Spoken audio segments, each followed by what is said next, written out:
যাই আমরা হাইলাকান্দি জেলার 3 জন এমএলএ বানাই দিছিলাম। বানাই দেবার মূল কারণটা হলো আমরা আবেগে বশীভূত হয়ে গেছিলাম। আমরা হুজুর আইছিলাম ঠান্ডা আছে যে আমরা 3 জন এমএলএ বানাই দিছিলাম। 2বার আমরা এমএলএ নির্বাচিত করে দিয়েছি। তার প্রতিদিন আমরা কিতা পাইছি, আমরা 2টা সমষ্টি আমরা হাত ছাড়া হয়েছে। দেখো আজকে আমাদের বাহাদুর এমএলএ মরহুম জনাব শহীদুল আলম চৌধুরী হাইলাকান্দি জেলার নেতৃত্ব দিয়েছেন, আপনারা সবাই জানেন। আর আজকের দিনে যারা নেতৃত্ব দিরা এরকম কম্পেয়ার হলে কিতা বোঝা যায়।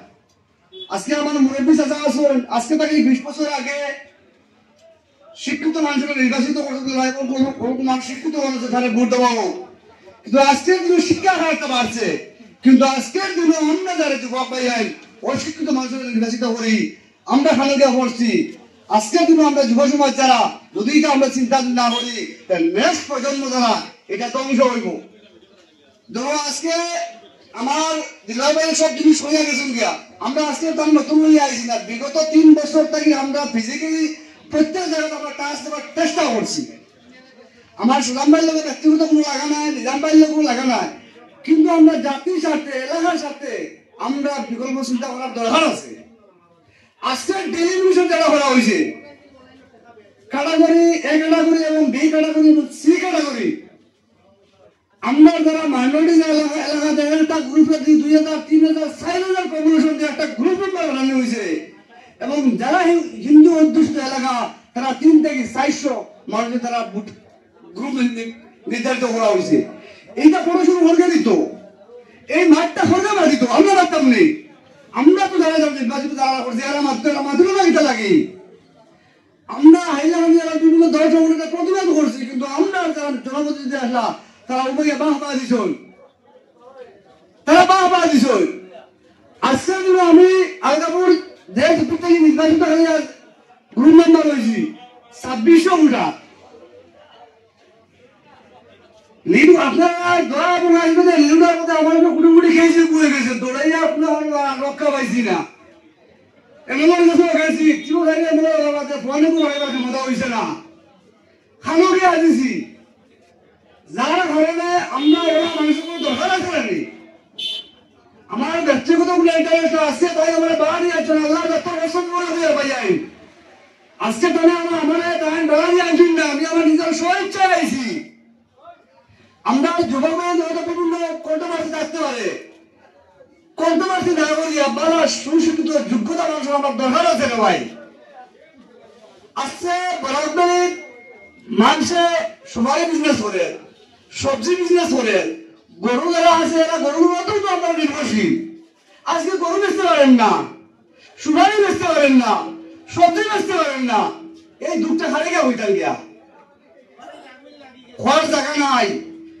হ্যাঁ আজকে মাঝি রাখি থাকে আমার সুদম ভাইয়ে ইংরেজি ভাষার মাঝি রাখিয়া হাই না হবাল আমরা খানোকে আজিছি আমার নিজাম ভাইয়া মাঝি রাখিতা জিতা নতুন হনো ওটার লাগিতে ভাই আমরা বানাইলাম নি। হ্যাঁ না গাছ কাটিতা তাহলে বোন নামে কন্টেদারি, ফোন নামে কন্টেদারি, কুটুম্ব নামে কন্টেদারি। আজকে আমরা সিদ্ধা তারা কিতা হল্লা জমা কিতা করলা। আজকে মরহুম জনাব শহীদুল আলম চৌধুরী প্রফেসর কলেজ বানাইছে, সায়েন্স কলেজ বানাইছে, ইতিহাস বানাইছে। এটা আমি মিশা হয়ে আপনারা বলছেন তারা সামান্য বলে একটা ফাইনাল স্কুল আমি দেখাইলাম 3 জনের মাঝে। আমি ভাইলাম গীতাকে চিন্তা করে আমরা ভবিষ্যতের কথা চিন্তা করা লাগবো ভাই। যদি আমরা ভবিষ্যতের কথা চিন্তা না করি নেক্সট প্রজন্ম যারা আইবা এরা কিন্তু আমরা কোনো অবস্থায় ক্ষমা করতো নাই, এরা কোনো অবস্থায় ক্ষমা করতো নাই। আসলে আমরা দেখতে লাগবো কংগ্রেসের ব্যবসায় টিকিট দিলে হইতো নাই, যদি আমরা চাপিয়ে যদি কোনো মানুষের টিকিট দেওয়া হয়ে যায় তাহলে আমরা এটা ভোট দিলে যাবি। আজকে কংগ্রেস যদি আমরা টিকিট দিয়ে আমরা ভোট দিলে যাবি, আমাদের সেই যোগ্যতা থাকবো নি। যার কারণে আমরা যদি মন মতো আমরা জনসাধারণ যদি মন মতো কোনো ক্যান্ডিডেট যদি কোনো টিকিট যদি না দেওয়া হয় তাহলে বিকল্প আমরা চিন্তা করবো। এটা জানিয়ে রাখার দরকার আছে আমরা। আমরা জনতার যদি উল্টা কোনো ক্যান্ডিডেট যদি দেওয়া হয় কংগ্রেসের টিকিট তাহলে বিকল্প আমরা চিন্তা করবো।